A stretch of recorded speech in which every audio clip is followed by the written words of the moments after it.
20 minute में 20 खबरों में आप सभी का स्वागत है। आपके साथ मैं हूं स्वप्निल।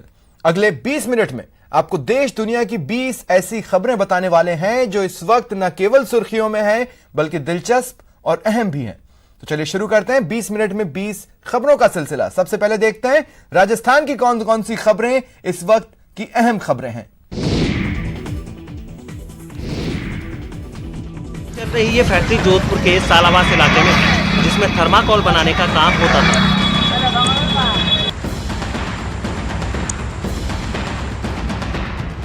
बताया जा रहा है कि गुरुवार सुबह इस फैक्ट्री में आग लगी और कुछ ही देर में इसने विकराल रूप अख्तियार कर लिया।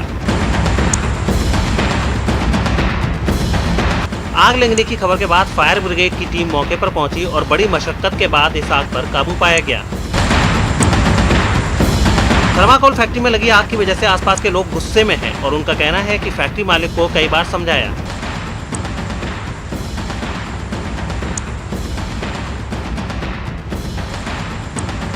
कि बिना सुरक्षा मानकों के इस तरह फैक्ट्री चलाना खतरनाक है, लेकिन वो नहीं माना और अब ये दुर्घटना हो गई है।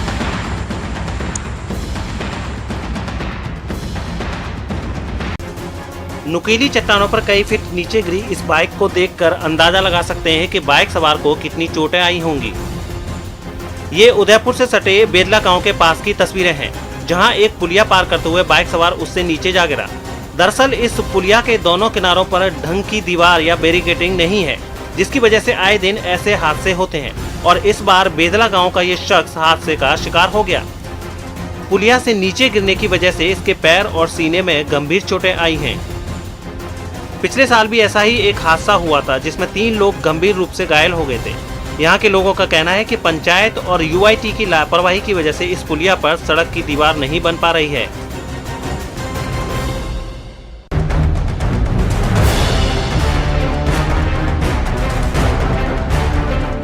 सोशल मीडिया में आजकल कुछ ऐसी तस्वीरें वायरल हो रही हैं, जिसमें कुछ वाहनों पर इंटरनेशनल क्राइम अवेयरनेस का बोर्ड और जुर्माना वसूलने की कार्रवाई नजर आ रही है।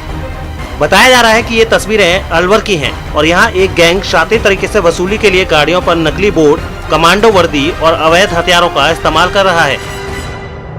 इस वीडियो के सामने आने के बाद पुलिस ने मुकदमा दर्ज कर लिया है और तस्वीरों में कमांडर की शक्ल में नजर आने वाले शख्स की तलाश भी शुरू हो गई है।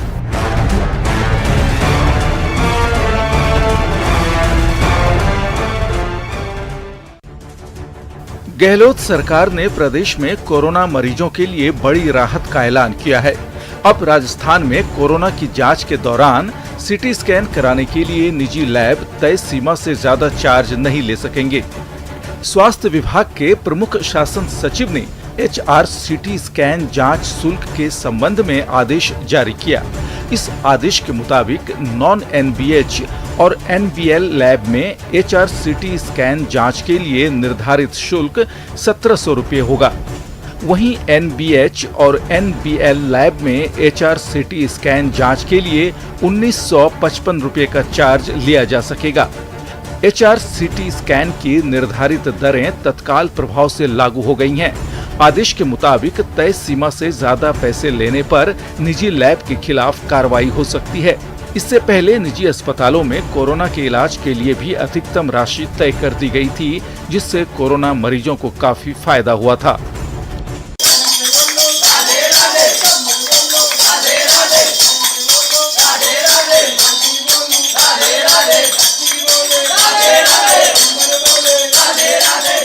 कोरोना महामारी से बंद हुए धार्मिक आयोजन फिर से शुरू होने लगे हैं। अनलॉक 5 के शुरू होते ही करौली के प्रसिद्ध मदन मोहन मंदिर से 3 कोसीय नगर परिक्रमा निकाली गई। इस नगर परिक्रमा के जरिए भगवान से कोरोना महामारी से छुटकारा दिलाने और विश्व कल्याण की प्रार्थना भी की गई।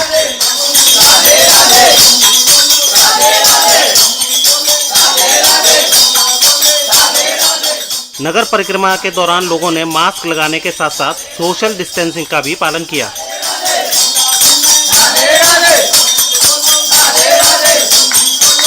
आपको बता दें, मार्च में लॉकडाउन की वजह से हर महीने आयोजित होने वाली नगर परिक्रमा स्थगित कर दी गई थी। पिछले 3 महीने से जिस सरिस्का बाग अभ्यारण्य के दरवाजे सैलानियों के लिए बंद थे, उसे अब खोल दिया गया है। नए नियमों के तहत खुले सरिस्का बाग अभ्यारण्य में पर्यटक सुबह 6:30 बजे से 11 बजे तक और फिर शाम को 2:30 बजे से 6 बजे तक घूम सकते हैं। सरिस्का खुलने का ऐलान तो कई दिन पहले कर दिया गया था, लेकिन कोरोना संकट की वजह से बुधवार की शाम तक एक भी पर्यटक ने ऑनलाइन बुकिंग नहीं कराई थी। लिहाजा पार्क खुलने के पहले दिन जो भी पर्यटक यहाँ पहुँचे, विंडो टिकट के जरिए उन्हें पार्क में जाने की अनुमति मिल गई। हाँ, कोरोना की वजह से पर्यटकों के लिए मास्क और सोशल डिस्टेंसिंग जैसे नियम यहाँ भी लागू है और यहाँ के कर्मचारी भी इन नियमों का पालन कर रहे हैं। हमें टाइगर, ST6, ST9 दिखा है और मेरे बच्चे बहुत खुश होते हैं एनिमल्स देख के। श्याम भी दिखाते हैं एंड हमारे साथ ये श्याम सुंदर हैं जो हमारी बहुत हेल्प करते हैं, तो वो बच्चे बहुत ज़्यादा एक्साइटेड होते हैं। तो वी नो कि थोड़ा बच्चों को फॉरेस्ट और नेचुरल वाइल्ड लाइफ दिखाई जाए, इसलिए we are coming use to, मतलब बहुत बार आए हैं हम, मैक्सिमम 2-3 ऑल्टरनेट मंथ्स पे हम आते रहते हैं। नए पर्यटन सत्र के आगाज के साथ ही रणथंभौर नेशनल पार्क के दरवाजे पर्यटकों के लिए खोल दिए गए हैं और खास बात ये कि पहले दिन से ही पर्यटक यहां पहुंचने लगे हैं, हालांकि उनकी संख्या बेहद कम है। इस बार रणथंभौर नेशनल पार्क प्रशासन की ओर से पर्यटकों के लिए खास व्यवस्था की गई है। जहां पहले दिन पर्यटकों के यहां पहुंचने पर उनका खास स्वागत किया गया, तो वहीं कोरोना वायरस के सभी गाइडलाइंस का उनसे पालन भी कराया गया। पार्क प्रशासन की ओर से फिलहाल यहाँ पर्यटकों के लिए 13 जिप्सी और 1 कैंटर की व्यवस्था की गई है। कितनी गाड़ियाँ गई है आज से? करीब 13-14 गए। 13-14। कोरोना को देखते हुए क्या कुछ विशेष इंतजाम रखेंगे यहाँ पर? एक सैनिटाइज है, हाँ, और जैसे भी सोशल डिस्टेंसिंग है, सोशल डिस्टेंसिंग, मास्क वगैरह है, सभी को चेक करके उसके बाद में अनुमति दी जा रही है। राष्ट्रपिता महात्मा गांधी की 151वीं जयंती को यादगार बनाने के लिए कोटा की डॉक्टर निधि प्रजापति ने रेडियम डॉट से बापू की पेंटिंग बनाई है। खास बात ये कि अपनी तरह की ये दुनिया की सबसे बड़ी पेंटिंग है जो रेडियम डॉट्स के संयोजन से कोलाज की तरह बनाई गई है। इस पेंटिंग को बनाने में वेस्ट रेडियम की 30,000 से ज्यादा डॉट्स का इस्तेमाल किया गया है। आपको बता दें, निधि प्रजापति को ये पेंटिंग बनाने में करीब 2 महीने का समय लगा है और उनका कहना है कि बापू ने अंधकार से रोशनी की ओर जाने का जो संदेश दिया था, इस पेंटिंग का भी वही संदेश है। मैंने सोचा क्यों ना कि रेडियम के ही गांधी जी बनाया जाए, जिसका बैकग्राउंड बहुत डार्क और बादल वाला होना चाहिए, क्योंकि गांधी जी जो थे वो सत्य और अहिंसा के पुजारी थे। वो अंधेरे में एक रोशनी थे, वो एक दर्शन थे पूरे समाज को बदलने के लिए। इसीलिए इसका जो बैकग्राउंड रखा गया है वो ब्लैक रखा गया है। और 20 मिनट में 20 खबरों में राजस्थान की खबरों के बाद अब बात देश भर की अहम खबरों की। कोविड-19 महामारी की मार झेल रहे भारत के लिए सितंबर का महीना बेहद बुरा साबित हुआ। बुधवार को 1173 लोगों की मौत के साथ ही भारत में कोविड-19 से मरने वालों की संख्या 98,628 पर पहुंची। इनमें से 33,255 लोगों की मौत सितंबर में हुई है। बुधवार को कोरोना वायरस के 86,767 नए केस मिले हैं और भारत में कोरोना केसों की संख्या 63 लाख पार पहुंच गई है। 63 लाख कुल कोरोना केस में अकेले सितंबर में 26.24 लाख केस सामने आए, जो कुल केसों की संख्या का 41% है।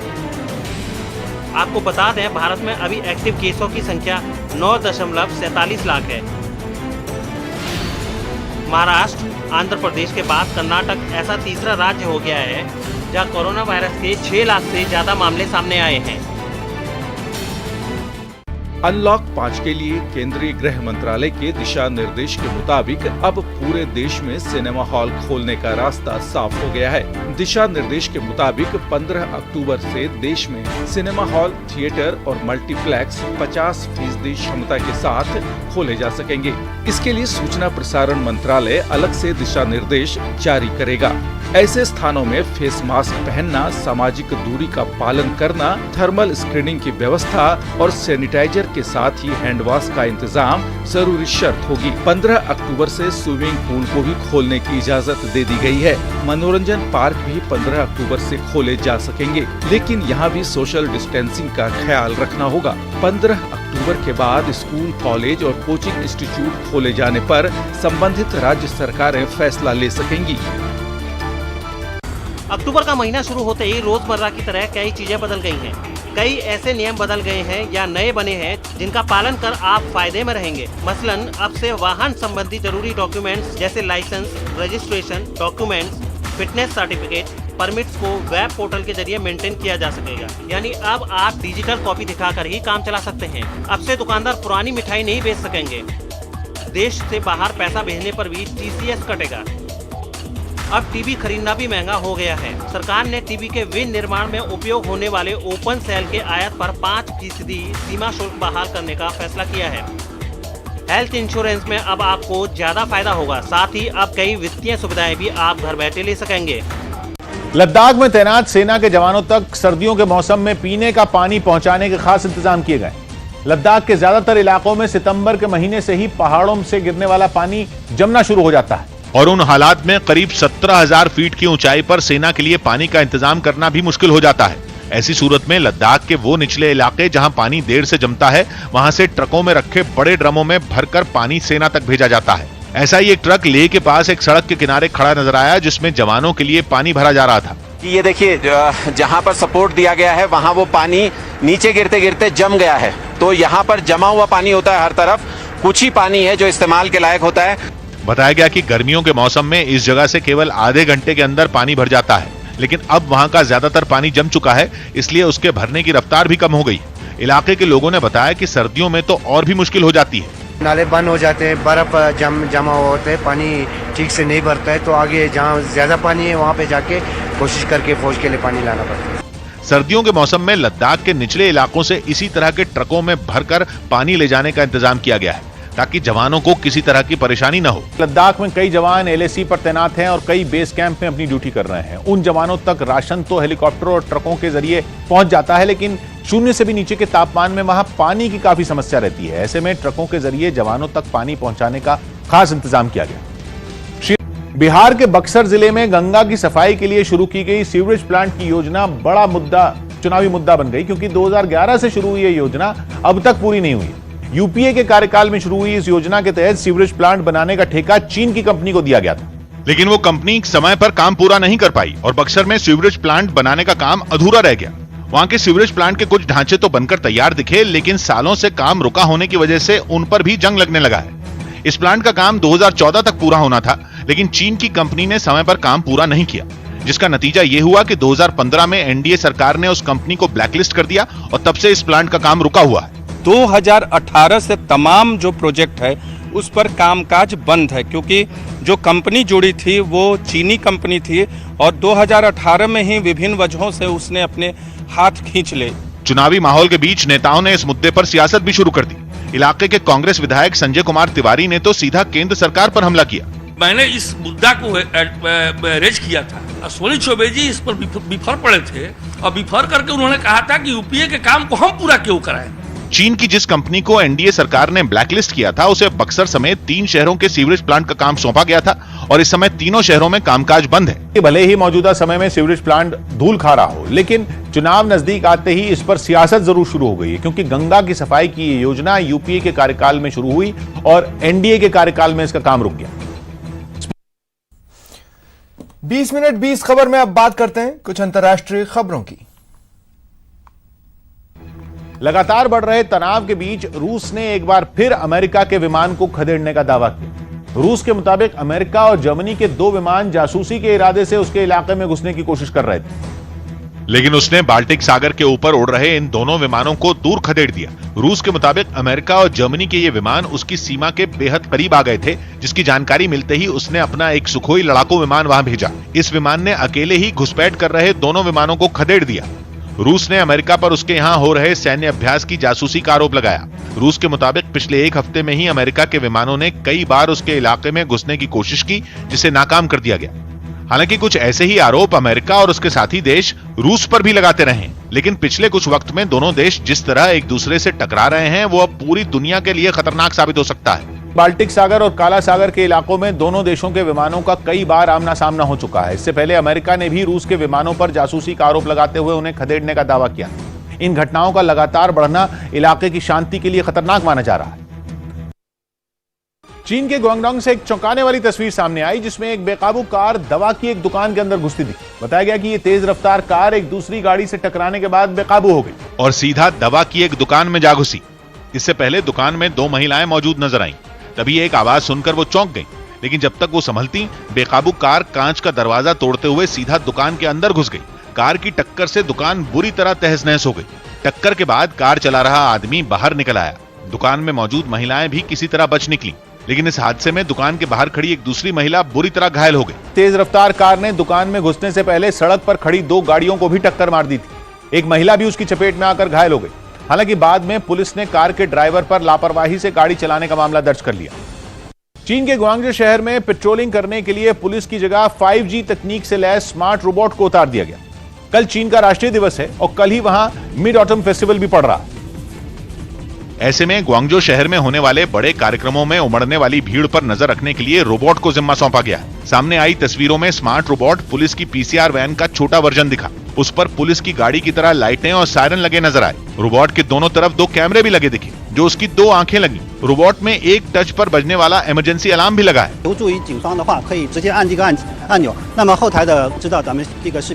भीड़ भाड़ वाले इलाके में दूर तक देखने के लिए रोबोट अपनी लंबाई 6 फीट तक बढ़ा भी सकता है। दावा है कि वो लगातार 24 घंटे काम कर सकता है। सौभाग्य की बात थी कि 1 अक्टूबर 1949 को चीन कम्युनिस्ट देश घोषित हुआ।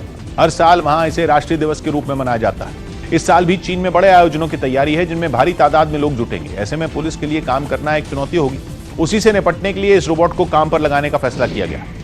आयरलैंड के पोर्टरश में समंदर में डूब रहे एक लड़के को रेस्क्यू टीम ने अपनी जान पर खेलकर बचाया। ये लड़का समंदर में मस्ती करते वक्त लहरों की चपेट में आ गया, जिसके बाद रेस्क्यू टीम के एक आदमी ने समंदर में कूदकर उस लड़के की जान बचाई। लड़के के फंसे होने की जानकारी मिलते ही रेस्क्यू टीम के कुछ लोग एक नाव से पोर्टरश के समंदर में उस जगह पहुंचे जहां वो फंसा हुआ था। इसके बाद वो उसे बचाने की तरकीबें सोचने लगे, लेकिन ये इतना आसान भी नहीं था, क्योंकि समंदर की उफान मारती लहरें उस लड़के और नाव पर सवार रेस्क्यू टीम को भी अपने आगोश में लेने को तैयार दिखी। कई बार तो ऐसा लगा जैसे ये ताकतवर लहरें नाव को ही डुबो देंगी। हालांकि मौका मिलते ही रेस्क्यू टीम का एक सदस्य अपनी जान की परवाह किए बिना समंदर में कूदा और रस्सी लेकर उस लड़के तक पहुंच गया। इसके बाद दोनों लहरों को पार कर नाव तक पहुंचने की जद्दोजहद करने लगे। हालात काफी मुश्किल थे, लेकिन वो सभी लोग जांबाजी से डटे रहे और उस लड़के को बचाकर ही दम लिया। समंदर में डूब रहे एक लड़के को रेस्क्यू टीम ने बड़ी मुश्किल से बाहर निकाला, क्योंकि जिस वक्त ये ऑपरेशन चल रहा था उस वक्त समंदर में ऊंची लहरें उठ रही थी। हालांकि बचाव दल ने इस मुश्किल अभियान को कामयाबी से पूरा कर दिया। अमेरिका के कैलिफोर्निया से डरा देने वाला एक वीडियो सामने आया, जिसमें रेलवे ट्रैक के नजदीक 2 लड़के स्केटबोर्ड पर ट्रेनों के गुजरने के दौरान स्टंट करते दिखे। हालांकि कैलिफोर्निया में जिस जगह खतरनाक स्टंट का ये वीडियो रिकॉर्ड किया गया, ये साफ नहीं हो पाया, लेकिन उसमें साफ दिखा कि एक एक कर दोनों लड़कों ने स्केटबोर्ड पर स्टंट दोहराकर अपनी किस्मत आजमाने की कोशिश की। उन लड़कों ने जान की परवाह किए बगैर स्टंट तब किए जब ट्रेनें वहां से गुजरी। वीडियो में पहली ट्रेन अपनी रफ्तार से गुजरती दिखी, तभी पहला लड़का स्केटिंग करते हुए आगे बढ़ा और ट्रेन से टकराने के बाद उसने सही सलामत वापसी कर ली।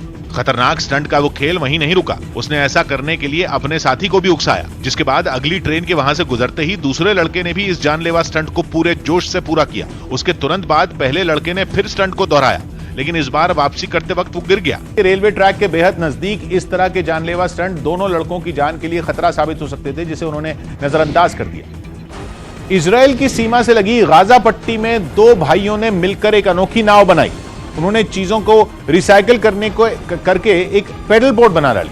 और कमाल की बात यह है कि नाव बनाने वाले कोई इंजीनियर नहीं बल्कि मछुआरे हैं। उनकी बनाई पेडल बोट आम पेडल बोट की तरह बिल्कुल नहीं। पानी के पाइपों, ड्रमों और साइकिल को मिलाकर बनी नाव दिखने में किसी ट्राईसाइकिल की तरह लगी। वो समंदर की लहरों पर एक बार भी डगमगाई नहीं। साइकिल के पेडल चलाए गए और नाव पानी की सतह पर जमी रही। दोनों फिलिस्तीनियों ने कबाड़ से पेडल बोट बनाई, उसका समंदर में टेस्ट किया, जो कि सफल भी रहा। दोनों ने दावा किया कि वो इस तरह की कई नाव बना सकते हैं, लेकिन पैसों की दिक्कत उनके आड़े आ रही। श्रीलंका में महीनों बाद नेशनल सर्फिंग चैंपियनशिप का आयोजन किया गया। श्रीलंका के अलावा ब्रिटेन, अमेरिका और फ्रांस जैसे 12 देशों से 100 से भी ज्यादा सर्फर ने प्रतियोगिता में हिस्सा लिया और समंदर खेल का मैदान बना नजर आया। मुकाबले में एक से बढ़कर एक सर्फर देखने को मिले। सर्फ बोर्ड पर कमाल के करतब करके उन्होंने अपने हुनर का लोहा मनवा लिया। लहरों पर प्रतियोगियों के गजब के संतुलन को देखकर लोग उनके कायल हो गए।